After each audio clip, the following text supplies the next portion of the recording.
പിൻഗാമിയായ ദിലീപ് അതേ പാത തുടർന്നു എന്ന് മാത്രമല്ല അവരെയൊക്കെ നിഷ്പ്രഭരാക്കിക്കൊണ്ട് ഇദ്ദേഹത്തിൻ്റെ വരയിൽ അവർ നിൽക്കത്തക്ക രീതിയിൽ എന്ന് മാത്രമല്ല കുറച്ചുകൂടെ ക്രിമിനലൈസ് ചെയ്ത അവസ്ഥയിലോട്ട് കാര്യങ്ങൾ പോവുക. തന്നോടൊരു ക്വസ്റ്റ്യൻ ചെയ്യുന്ന അല്ലെ തന്നോട് മോശമായിട്ട് സംസാരിക്കുന്ന ഒരാളെ മലയാള സിനിമയിൽ ആരും അങ്ങനെ ചെയ്യുമെന്ന് തോന്നുന്നില്ല. അപ്പം ആ വൈരാഗ്യം, അത്തരം വൈരാഗ്യ ബുദ്ധി, ഞാൻ പറയുന്ന ആനപ്പക മനസ്സിൽ വെക്കുന്ന ഒരാൾ. എല്ലാവർക്കും നമസ്കാരം. നമ്മുടെ ഹേമ കമ്മിറ്റി റിപ്പോർട്ട് വന്നതിന് ശേഷം റിപ്പോർട്ടിൽ ഏറ്റവും കൂടുതൽ ചൂണ്ടിക്കാണിച്ചൊരു സാധനമാണ് പവർ ഗ്രൂപ്പ്. ഈ പവർ ഗ്രൂപ്പിനെ പറ്റിയിട്ട് നമ്മൾ വിനയൻ പണ്ട് വർഷങ്ങൾക്ക് മുന്നേ സംസാരിച്ചിട്ടുണ്ടായിരുന്നു. ഇങ്ങനെ ഒരു ഗ്രൂപ്പ് ഉണ്ടെന്നും അതിൻ്റെ തലപ്പത്തിരിക്കുന്ന ദിലീപാണെന്നുള്ള രീതിയിൽ ഈ പറയുന്ന വിനയൻ സംസാരിച്ചിട്ടുണ്ടായിരുന്നു. പക്ഷേ നമ്മുടെ ഷക്കീല എന്ന് പറയുന്ന ലേഡി പറയുന്നതെന്ന് വെച്ച് കഴിഞ്ഞാൽ മോഹൻലാലും മമ്മൂട്ടിയാണ് പവർ ഗ്രൂപ്പ് എന്ന് പറയുന്ന ഇതിൻ്റെ തലപ്പത്തിരിക്കുന്നത്. ഈ പവർ ഗ്രൂപ്പ് എന്താണെന്ന് ചോദിച്ചു കഴിഞ്ഞാൽ ആരൊക്കെ എവിടെയൊക്കെ പോകണം, എവിടെയൊക്കെ അഭിനയിക്കണം, എന്തിനൊക്കെ ചെയ്യണം, എവിടെ നീങ്ങണം, ഇരിക്കണം, തുമ്മണം, തുപ്പണം, തൂർണം എന്നുള്ള സാധനം തീരുമാനിക്കുന്ന തലപ്പത്തിരിക്കുന്ന ടീംസാണ് പവർ ഗ്രൂപ്പിലുള്ളത്. അത് ഈ പറയുന്ന മെഗാസ്റ്റാർ ആവാം, നമ്മുടെ ലാലേട്ടനാവാം, ആരുമാകാം. അപ്പോൾ ഷക്കീല എന്ന് പറയുന്ന ലേഡി പറയുന്നത് മോഹൻലാലും മമ്മൂട്ടിയാണെന്ന്. എന്തായാലും പവർ ഗ്രൂപ്പിനെ പറ്റിയിട്ട് ആരോപണങ്ങൾ ഇങ്ങനെ പൊട്ടിമുളച്ചുകൊണ്ട് നിൽക്കുന്ന സ്ഥിതിക്ക് ഒരു ന്യൂസ് കേൾക്കാം. ബ്രേക്കിംഗ്. മലയാള സിനിമാ രംഗത്തെ പവർ ഗ്രൂപ്പിലെ മുഖ്യൻ നടൻ ദിലീപ്. ഈ മേഖലയിലെ കടിഞ്ഞാൺ കൈക്കലാക്കിയ ദിലീപ് ഉൾപ്പെടുന്ന ഈ പവർ ഗ്രൂപ്പാണ് 2017 വരെ സിനിമാ സംഘടനകളെ നിയന്ത്രിച്ചത്. ദിലീപിന്റെ ഇടപെടലിൽ പൃഥ്വിരാജ്, കുഞ്ചാക്കോ ബോബൻ, പാർവതി, ഭാവന തുടങ്ങി നിരവധി താരങ്ങൾക്കാണ് അവസരം നഷ്ടമായത്. നടി ആക്രമിക്കപ്പെട്ടതിന് ശേഷവും പവർ ഗ്രൂപ്പിന്റെ ഇടപെടലുണ്ടായി. WCC പ്രവർത്തകരെ ഒതുക്കാനും ശ്രമം നടന്നു. ജസ്റ്റിസ് ഹേമ കമ്മിറ്റി റിപ്പോർട്ടിലാണ് പവർ ഗ്രൂപ്പിനെ കുറിച്ചുള്ള പരാമർശമുള്ളത്. ഇഷ്ടമില്ലാത്തവരെ ഒതുക്കിയ പവർ ഗ്രൂപ്പിന്റെ കൂടുതൽ വിവരങ്ങളുമായി നമുക്കൊപ്പം തിരുവനന്തപുരത്ത് നിന്ന് ആർ റോഷിപാൽ ചേരുന്നു. ആർ റോഷിപാൽ, നടി ആക്രമണത്തിനിരയായ സംഭവം നടക്കുന്നതുവരെ അല്ലെങ്കിൽ അതിനുശേഷവും പവർ ഗ്രൂപ്പിന്റെ കടിഞ്ഞാൺ ദിലീപിന്റെ കയ്യിലായിരുന്നു എന്നുള്ളത് എങ്ങനെയാണ് വ്യക്തമാകുന്നത്? സിനിമയിലെ ഓരോ കാര്യങ്ങളും ഏത് സിനിമ ഏത് സമയത്ത് റിലീസ് ചെയ്യണം, പുറത്തിറങ്ങണം എന്നതടക്കമുള്ള കാര്യങ്ങളിൽ കൃത്യമായി ഇടപെടൽ ദിലീപ് നടത്തിയിരുന്നു. ഓരോ സിനിമകളിലും ആരാകണം നായകൻ, ആരാകണം നായിക എന്ന കാര്യങ്ങളിൽ അടക്കം ദിലീപിന്റെ ഇടപെടൽ ഉണ്ടായി എന്നാണ് സിനിമാ ലോകത്തു നിന്ന് നമുക്ക് ലഭിക്കുന്ന ഏറ്റവും പുതിയ കാര്യങ്ങൾ. ഇതേക്കുറിച്ചാണ് കൃത്യമായി ഹേമ കമ്മിറ്റി റിപ്പോർട്ടിൽ പ്രതിപാദിച്ചിരിക്കുന്നത്. 15 അംഗ പവർ ഗ്രൂപ്പ്, ആ പവർ ഗ്രൂപ്പിന്റെ മേധാവി ദിലീപായിരുന്നു എന്നതാണ് ഏറ്റവും പ്രധാനപ്പെട്ട കാര്യം. ഈ തിയേറ്റർ ഉടമകൾക്ക് വരെ സംഘടന ഉണ്ടായി. ദിലീപിന് ആ മേഖലയിൽ അടക്കം സ്വാധീനം. നമുക്കറിയാം, വിനയന്റെ പൃഥ്വിരാജ് ഉൾപ്പെടെ അഭിനയിച്ച സത്യം എന്ന സിനിമ, ആ സിനിമയുമായി ബന്ധപ്പെട്ട് ഉണ്ടായ തർക്കം, അത് ആ ഘട്ടം മുതൽ തന്നെ പൃഥ്വിരാജിനെ വലിയ രീതിയിൽ മാറ്റി നിർത്താനുള്ള ശ്രമം നടന്നു. പിന്നീട് പാർവതി തിരുവോത്ത്, ഭാവന നേരിട്ട് ഈ MMA എന്ന സംഘടനയുടെ ജനറൽ സെക്രട്ടറി ഇടവേള ബാബുവിനോട് തൻ്റെ വേഷങ്ങൾ ഇല്ലാതാക്കാൻ ദിലീപ് എന്ന നടൻ ശ്രമിക്കുന്നുവെന്ന് പരാതിപ്പെട്ടിരുന്നു. ഈ കാര്യം ഇടവേള ബാബു പോലീസിന് മുന്നിൽ മൊഴി നൽകുകയും ചെയ്തിരുന്നു. ആ രീതിയിൽ പരാതികൾ വന്നാൽ ആ പരാതി ഈ MMA എന്ന സംഘടന പരിഗണിക്കാറേയില്ല. അതായത് ചുരുക്കി പറഞ്ഞാൽ ഇതിന്റെയൊക്കെ തലപ്പത്തിരിക്കുന്ന ഒരാളാണ് ദിലീപ് എന്നാണ് ഈ ന്യൂസിൽ ഇപ്പോൾ പറഞ്ഞു വെക്കുന്നത്. പണ്ടൊരിക്കൽ വിനയനുമായിട്ട് വിഷയം നടന്ന സമയത്ത് ആരെയും വിനയന്റെ സിനിമയിൽ അഭിനയിക്കാത്ത രീതിയിൽ ആക്കി തീർത്തു. എല്ലാവരെയും വിലക്കി. അഡ്വാൻസ് വാങ്ങിയവരെല്ലാം കൊണ്ട് തിരിച്ചു കൊടുപ്പിച്ച ഒരു കാലമുണ്ടായിരുന്നു. അന്ന് പൃഥ്വിരാജ്, തിലകൻ എന്നീ പറയുന്ന നടന്മാര് മാത്രമാണ് ഇവരെ വാക്ക് കേൾക്കാതെ ഈ പറയുന്ന വിനയന്റെ പടത്തിൽ അഭിനയിക്കുക. അതേ തുടർന്ന് അവർക്ക് ഒരുപാട് നഷ്ടമുണ്ടായിട്ടുണ്ട്. തിലകൻ അത് പറയുന്നുണ്ടായിരുന്നു. ദിലീപാണ് ഇതിന്റെ ഏറ്റവും വലിയ കണ്ണിങ് ആയിട്ടുള്ള വ്യക്തിയാണെന്ന് തിലകൻ പണ്ട് പറഞ്ഞു വയ്ക്കുന്നുണ്ടായിരുന്നു. എന്നാൽ വിനയൻ എന്ന് പറയുന്ന വ്യക്തിയുടെ സിനിമയിൽ അഭിനയിക്കാൻ അന്ന് ചങ്കൂറ്റം കാണിച്ചത്, ആരുടെയും വാക്ക് കേൾക്കാതെ ചങ്കൂറ്റം കാണിച്ച 2 വ്യക്തികളാണ് ഈ പറയുന്ന പൃഥ്വിരാജ്, തിലകൻ. അതിന് അവർക്ക് ഒരുപാട് നഷ്ടം ഉണ്ടായിട്ടുണ്ട്. അത് വിനയന്റെ ഒരു പഴയൊരു ഇന്റർവ്യൂവിൽ അന്ന് വിനയൻ പറഞ്ഞപ്പോൾ എല്ലാവരും കൂടി ചെളിവാരി അടിച്ചു. പക്ഷെ ഇന്ന് അതിന് പ്രസക്തിയുണ്ട്. ഇന്ന് അത് ആൾക്കാർ തിരിച്ചറിഞ്ഞു. വിനയൻ അന്ന് റൈറ്റ് ആയിരുന്നു എന്ന് ആൾക്കാർ തിരിച്ചറിയുന്നുണ്ടായിരുന്നു. എന്തായാലും നമുക്ക് അതിന്റെ കുറച്ച് ഭാഗങ്ങളൊന്ന് കേട്ടു നോക്കാം. മലയാള സിനിമയിൽ ഇത് ദിലീപിനെ മാത്രം ഒറ്റപ്പെടുത്തി ക്രിമിനലൈസ് ചെയ്ത് ജയിലിലടച്ചുകൊണ്ട് ഈ പ്രശ്നം തീരില്ല. ഈ പ്രശ്നം വളർന്നു വന്നൊരു സിറ്റുവേഷനുണ്ട്. ഇവിടെ ഒരു താരമേധാവിത്വം, ഫാൻസുകാരെയും മറ്റുമൊക്കെ വെച്ചുകൊണ്ട് താരങ്ങൾ ഉദ്ദേശിച്ചാൽ അവരെന്ത് ചെയ്താലും അവരുടെ മുന്നിൽ ഓച്ഛാനിച്ച് നിൽക്കുന്ന 2-3 പേരുടെ മുന്നിൽ ഓച്ഛാനിച്ച് നിൽക്കുന്ന ഒരു ഇൻഡസ്ട്രി വളർത്തിയെടുത്ത് വർഷങ്ങളുമുണ്ട്. അത് ബഹുമാനരായ സൂപ്പർ സ്റ്റാറുകൾ അവർ ചിലപ്പോൾ 10-30 വർഷത്തെ അവരുടെ സിംഹാസനത്തിലിരുന്നപ്പോൾ ആ സിംഹാസനം ഉറപ്പിക്കാൻ വേണ്ടി അതിനുശേഷം വന്ന പിൻഗാമിയായ ദിലീപ് അതേ പാത തുടർന്നു എന്ന് മാത്രമല്ല അവരെയൊക്കെ നിഷ്പ്രഭരാക്കിക്കൊണ്ട് ഇദ്ദേഹത്തിൻ്റെ വരയിൽ അവർ നിൽക്കത്തക്ക രീതിയിൽ എന്ന് മാത്രമല്ല കുറച്ചുകൂടെ ക്രിമിനലൈസ് ചെയ്ത അവസ്ഥയിലോട്ട് കാര്യങ്ങൾ പോവുക.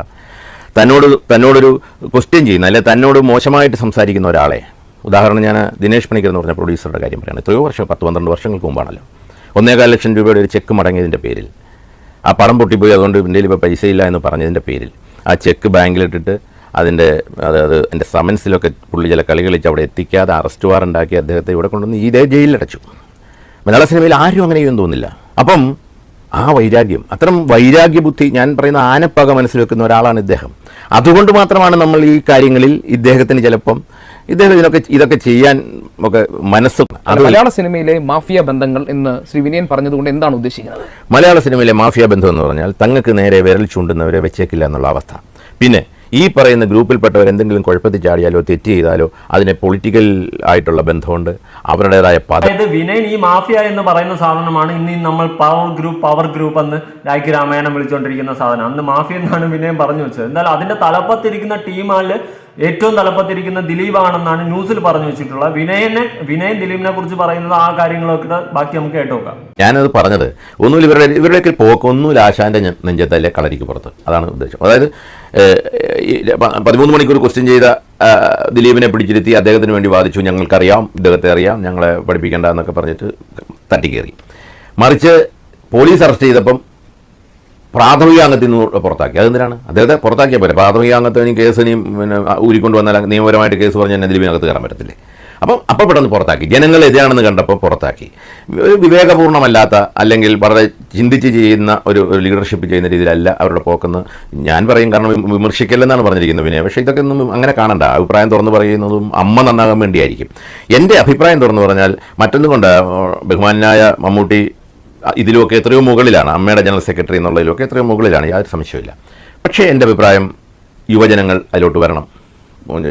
നല്ല ചെറുപ്പക്കാരുണ്ട്, പൃഥ്വിരാജിനെ പോലെയൊക്കെയുള്ള കപ്പാസിറ്റി ഉള്ളവരുണ്ട്, അല്ലെങ്കിൽ പെൺകുട്ടികളുണ്ട്. ഇപ്പം തന്നെ തമിഴ്നാട്ടിലെ മറ്റേ നടികർ സംഘത്തിൻ്റെ വിശാൽ എന്ന് പറയുന്ന 32 വയസ്സുകാരനായതിൻ്റെ, അതായത് അമ്മയുടെ നേതൃത്വം ചെറുപ്പക്കാർക്ക് വേണ്ടി ഇപ്പോൾ ഒഴിഞ്ഞു കൊടുത്തിട്ട് ഇവരതിന് ഉപദേശക സമിതിയിലിരിക്കട്ടെ.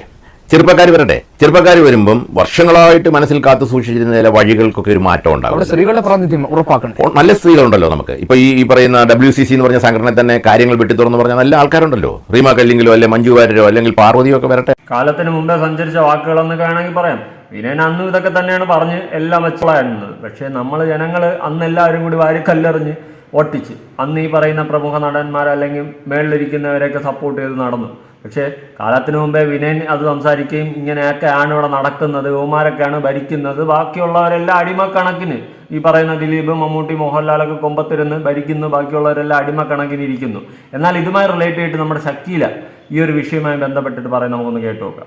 ആണ് ആ പവർ ഗ്രൂപ്പ് എന്ന് ഷക്കീലാമ്മ മലയാളത്തിൽ അഭിനയിച്ചിരുന്ന കാലത്ത് അത്തരത്തിലൊരു പവർ ഗ്രൂപ്പ് സിനിമയിലുള്ളതായിട്ട് അറിയാമായിരുന്നു. ആ പവർ ഗ്രൂപ്പ് ഇപ്പൊ വரைக்கும் இருக்கு. வேற யாரும் இல்ல. മോഹൻലാൽ മമ്മൂട്ടി തവറ അങ്ക യാർ പവർ ഗ്രൂപ്പ്. അവർ അടിപൊളി. ഷക്കീല ചേച്ചി പറയാണ് മോഹൻലാലും മമ്മൂട്ടിയാണ് പവർ ഗ്രൂപ്പ്.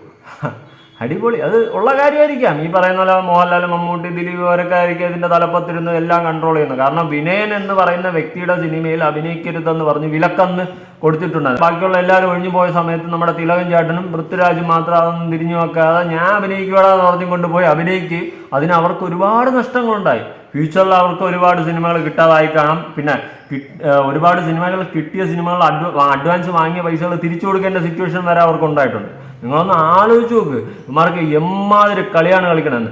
ഈ വിനയനും ദിലീപും തമ്മിൽ ഉടക്കാനുണ്ടായ റീസൺ എന്ന് വെച്ച് കഴിഞ്ഞാൽ പണ്ടങ്ങാണ്ട് ഏതോ ഒരു സിനിമയിൽ അഡ്വാൻസ് വാങ്ങിച്ചിട്ട് ദിലീപ് അഭിനയിക്കാൻ പോകാതെ എന്തോ വരുന്നു, 10-40 ലക്ഷം രൂപ എങ്ങാണ്ട് അഡ്വാൻസ് മേടിച്ചിട്ട് അറിയാത്ത പോലെ അഭിനയിക്കാൻ എന്തോ പോകാതെ എന്തോ വരുന്നതിൻ്റെ ഒരു തർക്കത്തിൽ വിനയം വിളിച്ചിട്ട് ദിലീപുമായിട്ട് ഒന്ന് സംസാരിച്ചായിരുന്നു. ഒന്നെങ്കിൽ അഭിനയിക്കുക പോയി, അല്ലെങ്കിൽ അഡ്വാൻസ് തിരിച്ചു കൊടുക്കുക എന്നുള്ള സാധനം പറഞ്ഞതിനാണ് വിനയൻ പിറ്റേ ദിവസം മുതൽ ഇത്ര ഇമ്രക്കറൊക്കെ വരച്ചത്. കാരണം എല്ലാവരെയും വിലക്കി. അന്ന് ഈ പറയുന്ന പോലെ ഡയറക്ടർമാർക്കൊക്കെ ഒരു സംഘടനയൊക്കെ ഉണ്ടായിരുന്നു. അവസാനം വിനയൻ ഒറ്റപ്പെട്ട് ബാക്കിയുള്ളവർ വിരിഞ്ഞു പോയി, അവർ വേറെ സംഘടന പോയി തുടങ്ങത്തെ സെറ്റപ്പിലോട്ടൊക്കെ മാറി. അന്ന് അടിച്ചമർത്തി അങ്ങ് തൊലച്ചു വിട്ടായിരുന്നു. അതിന് ഏറ്റവും മെയിൻ റീസൺ ഈ പറയുന്ന ദിലീപ് എന്ന വ്യക്തിയാണെന്നാണ് വിനയൻ ഇവിടെ പറഞ്ഞു വെക്കുന്നത്. എന്തൊക്കെ കാണണോടെ ഇവന്മാരെയൊക്കെ ചീഞ്ഞ സ്വഭാവങ്ങളാണ് പുറത്തു വന്നുകൊണ്ടിരിക്കുന്നത്. എന്തായാലും കാലത്തിന് മുമ്പേ സഞ്ചരിച്ച വിനയന്റെ വാക്കുകൾ ഇനിയെങ്കിലും ജനങ്ങൾ മനസ്സിലാക്കട്ടെ. എന്തായാലും സത്യം ജയിക്കും. കുറച്ച് സമയമെടുത്താലും കർമ്മ എന്ന് പറയുന്ന സാധനമുണ്ട്. ഇന്നല്ലെങ്കിൽ നാളെ അത് തിരിച്ചടിക്കും. ഓരോരുത്തന്മാരുടെ പൊയ് മുഖങ്ങൾ ഇതുപോലെ അഴിഞ്ഞു വീഴുന്നുകൊണ്ടിരിക്കും. എന്തായാലും നിങ്ങളുടെ അഭിപ്രായങ്ങളും കാര്യങ്ങളും ഉറപ്പായിട്ട് തറക്കം പുതിയൊരു വീഡിയോ ആയിട്ടാണ്.